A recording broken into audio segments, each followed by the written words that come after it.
Guys, what's up? It's Great here, back again with another video. In today's video, I'm going to show you an OTB chess game I played from, not a tournament actually, I just played this one for fun. So the time format was 25 minutes because I was just playing this one for fun, and I was against Mr.Ew or Mr.Ew. I started off with e4 and he played d5, the Scandinavian. I took. I could have also played knight c3 if I wanted to, but that leads into complication after d5. So I took knight here, and I mean here you can play a multitude of things. I mean you can play knight f3, you can play bishop b5, you can play c4, you can play d4, you can play bishop e2, you can do a lot of things. I'd say usually the one I play is bishop b5 because that one I find to be pretty cool, and it's the second most popular one, but in this game I decided to play the most popular one because it's a short game, you don't have the most time to think. He took with his knight, which is the most common move. Another common move is the Portuguese gambit with bishop g4. You go bishop g4 and f3. Or is this called the Portuguese, or just called the Portuguese variation? And here you just play c4, and you just grab a lot of space. The main move actually here is knight f3, which I did not know. He just went back, which is the second most common move. The most common move by far is like an Alekhines type move, where you might just transpose into an Alekhines. Do you transpose into an Alekhines? It kind of looks like an Alekhines. Looks like an Alekhines. Let me just see what the Alekhines would look like. It would look like this. Oh yeah, and if he took with his queen and he moved his queen back, that would be what this would be. Oops, sorry. But he moved back to f6. I moved my knight to c3 and he played h6. Oh, sorry about that. I just skipped to the end. Sorry, don't look. So he played h6, preventing bishop g4. Here, I think you should probably play bishop f5, or you should play g6. Or actually not, bishop f5 or b6, trying to develop your piece. And then you would play, yeah, I think I like b6 here, e6, knight d7, and c5. That's a sort of plan you might try to achieve. But he played h6, which, I mean, it's not a very good move because it just doesn't develop. I played knight f3 developing. e6 is the engine's favorite move. I don't really particularly like it. I would rather pin the knight and take the knight because this bishop is traditionally bad in these types of setups where you're going to put a pawn on e6 and c6. He played e6. I played bishop f4. I didn't really like his bishop getting to d6 without my bishop being able to take it. Otherwise, my bishop would have probably have to go on e3 and act like a pawn. He played bishop e4, which doesn't make a lot of sense. I personally would have played here, or even c5, but I just played bishop d3, sort of ignoring what you're doing here. I mean, this knight is not very good. It maybe has prospects of going here, but it's not too good. He castled and I castled too, and here he played quite a strange move. He actually managed. He took the knight, which was a very bad move. I wasn't expecting this kind of play from him, but here it's actually a plus 1.5, and you should probably move your bishop to d6, just trading my heavy lead in development. I'd hold 2-piece lead, or actually 2-piece lead in development. But he just traded this one. I think this bishop was a little stronger, and I took my b-pawn, and so here I just thought that my pieces are much superior to his. My knight's hopping into e5, queen's gonna come to f3, rook to d1 and e1, or maybe to e1 and f1, and I'm probably going to win the game. I was thinking here I was a lot better. He played a6, which again doesn't make any sense to me at all. I don't get what you're trying to do with a6. The engine doesn't think it's that bad. It thinks it makes it. It was after he took here, it's plus 2.5, and after this, it's still around plus 2.5. So here I should probably play queen d2, or at least that's what the engine thinks, and then I'd maybe play like a knight e5, maybe king h1, rook g1 and g4, or maybe take here. There's a lot of ideas, but I ended up playing knight e5 right away. And so here he played another extremely bad move. I don't get what this move does at all. He played well below his rating level here. Like, this move doesn't make any sense at all. You're trying to push c5, so a move I expected here was knight b to d7. That's the engine's favorite choice, and probably the best move in here is around plus 2.5. Or actually, no, plus 2.2. But c6 is plus 3.5, so I don't really get it. I just played queen f3. He moves his knight there. And now I made a big mistake that gives around all my advantage away. Maybe send it to plus 1. Here my advantage is plus 3. And all I have to do is play bishop c2 and queen d3. And maybe take here. Or if he takes here, then kick away the knight. And also to get out of the queen's thing. Or play rook fd1, aligning myself with the queen, preventing him from taking. And this bishop is always extremely bad. As I said, you should probably have it on g4. But I played queen g3, and this changes my advantage to plus 1. If you want to find out why, I'll give you a few seconds. So the move that my opponent saw in the game, pretty quickly, maybe 5 seconds he took to play this move, was knight h5, just forking these two pieces. And my idea with queen g3 was possibly to take here, maybe to bring a bishop here, or a knight here, or whatever. Maybe sacrifice some pieces. All my pieces are eyeing his king, so I thought my queen eyeing would make it really strong. But he played knight h5, and I was a little bit sad, because I realized I'd blundered some of my advantage away.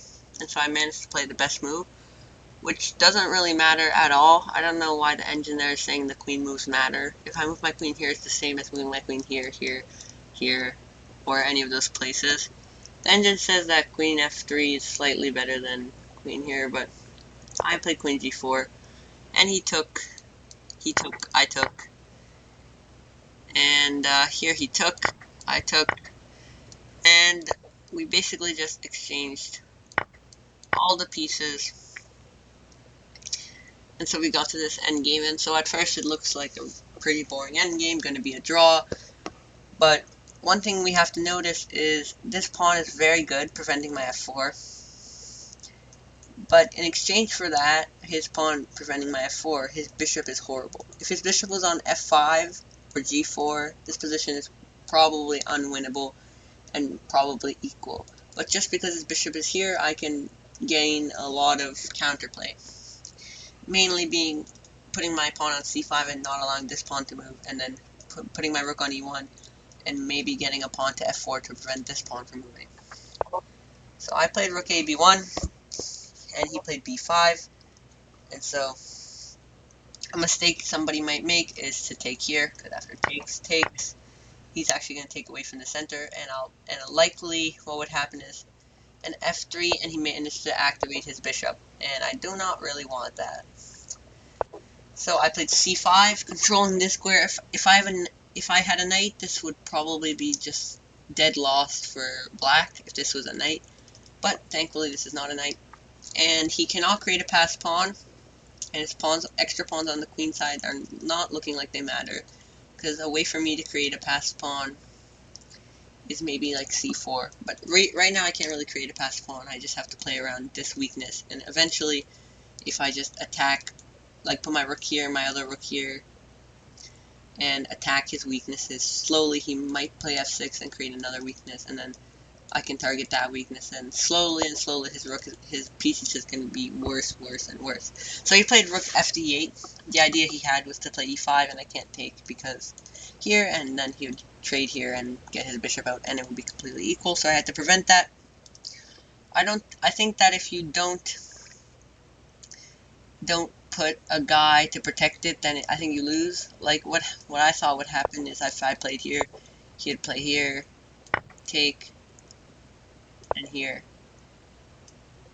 But apparently here, oh yeah, he has rook mate in one. So actually, I can do this too, but it just allows some sort of annoying things that I didn't want to deal with. So I did this and kept my rook active on this file.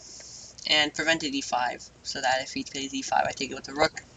He played f6 a little bit more, preparing e5. I was expecting him to play f6 when this pawn was attacked, but f6, the problem with it is it creates a big weakness here, which cannot really be pushed.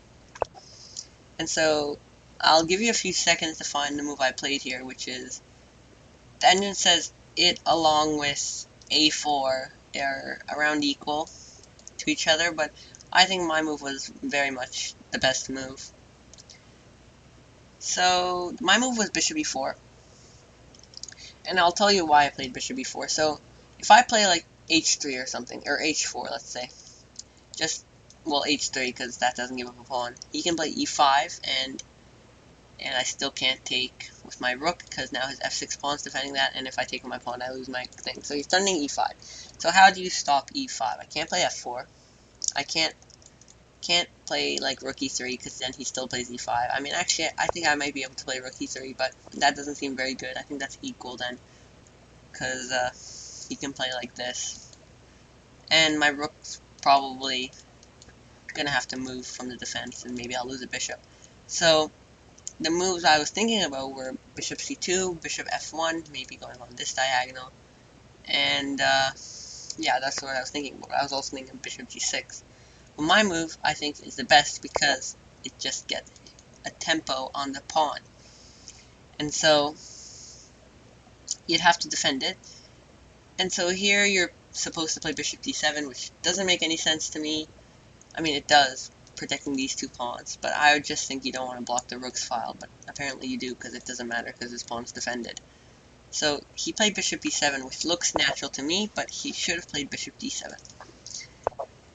I played bishop g6, so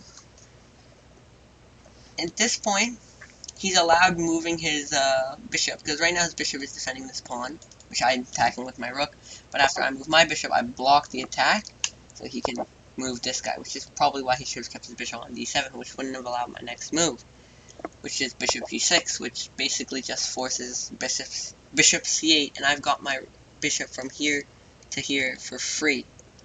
And that, if you get a piece from a bad square, or a worse square to a better square, for free, then that's a pretty good thing you should probably do. So he should play bishop c8 here,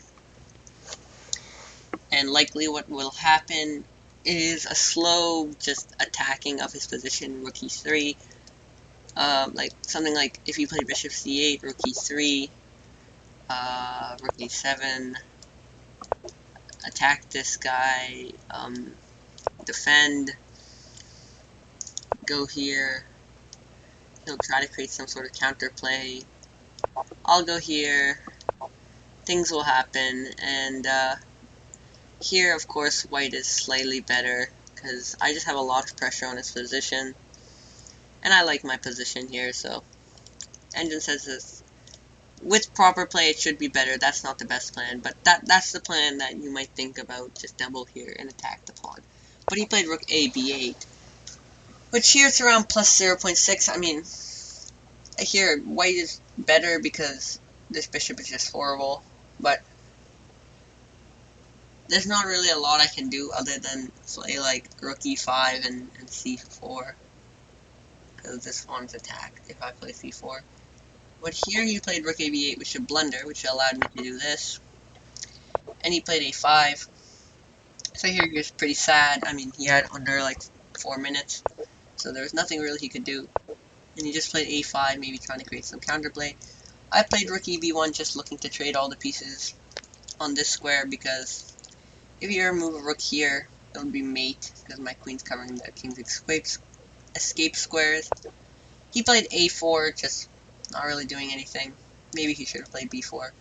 Here he played a3, shutting down all counterplay. If he plays here, then I'll just take it with this pawn. So if he played here, I'd take it with this pawn, and he can't take here because check here and mate.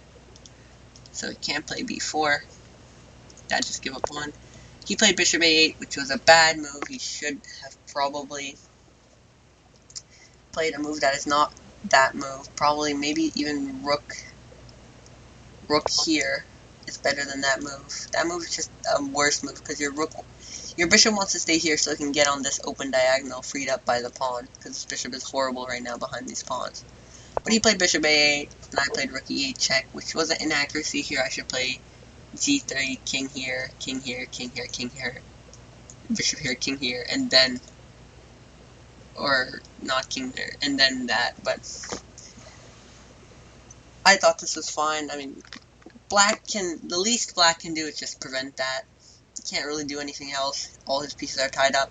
But I thought rook e8 is a simple win. I'm going to go into a same color bishop endgame and up a pawn. I mean, that's pretty easy win. And the pawn structure here is actually extremely favorable once I get a bishop like this. And he has a bad bishop here stuck on a8, which is going to take at least 2 moves to get out. So, I mean, I thought this was just a simple win. So I played it, and he tried to make things complicated. Here, he's threatening maybe to get in, and I can't allow that. I mean, I can't allow it up to here and then play here, but I wanted to get my king right here and then here. So I played here, just stopping him, and he played king f7 looking to play here. And so I decided I would bring my king in. He played g6, kicking my bishop away. I went all the way back to b1, looking to cover this square with a check, and covered all the king's entry squares along the light squares, because the dark squares covered by the pawns after I played g3. He played f5, which is a mistake because he should try to get his bishop back in the game to e6. So what I would have done is like here, here, here, check, maybe here. And it's not likely that he can hold this, but it certainly is possible he can hold it. I think I just have too many free moves. I think I play here, he'd play here, I play f3, he'd play here, and I'd play here, and he'd run out of moves. Well, actually, he would keep his guy on f5, and then after I play f3, he'd go back. But he'd lose his position regardless, so, I mean, I guess there's nothing he can really do. Just try to activate... Oh, sorry about that. Just try to activate this piece. But he ended up not doing that and trying to get his king in somehow like this, but this is not going to work because it's just a lot slower than that. I play king e2, looking to get in. He tried to get his bishop in. I bring my king closer. He played that move. I played c4. If he plays here, then I'm going to take and play here. And probably queen. If he plays like this, I don't really have to worry about this. Maybe something like here, here, takes, and I have 3 connected passed pawns, and you have 1 passed pawn. Your passed pawn is not nearly dangerous enough to compensate for mine, so he played that move, which doesn't really do anything. I just played this move to stop. If his pawn was here, he might have gone for that common breakthrough where I take, he plays here, I take, and then he gets a passed pawn. But I mean, he can't work because he has doubled pawns, but maybe it would work. Maybe if I wasn't paying attention or something. Because here we were both under 2 minutes, so we didn't have much time. Just play g3 to stop that. Bishop a8 going back here, you should 100% play bishop a6, and after takes here, takes with the bishop so that I don't have a pawn. Or you could play bishop here and bishop here to prevent me from taking. But I don't like that because I have d5 there. And another reason of g3 is to just put all my pawns on dark squares because he has a light squared bishop. But bishop a8 doesn't make any sense. I played king c3 to play king here. He played f4, and I kind of ignored everything he did on the king side for the rest of the game. King b6, attacking the queen side. King e6, takes. That was even check, actually, because here he was under 30 seconds, and I was under a minute. Takes. Here I pushed all my passed pawns. And apparently,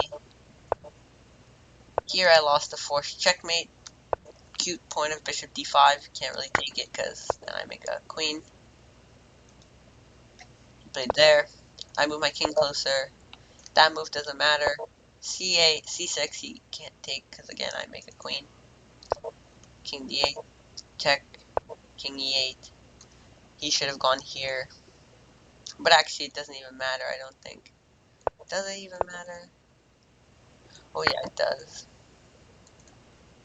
And then I mate eventually, but he moved to E8 and I just mated him immediately.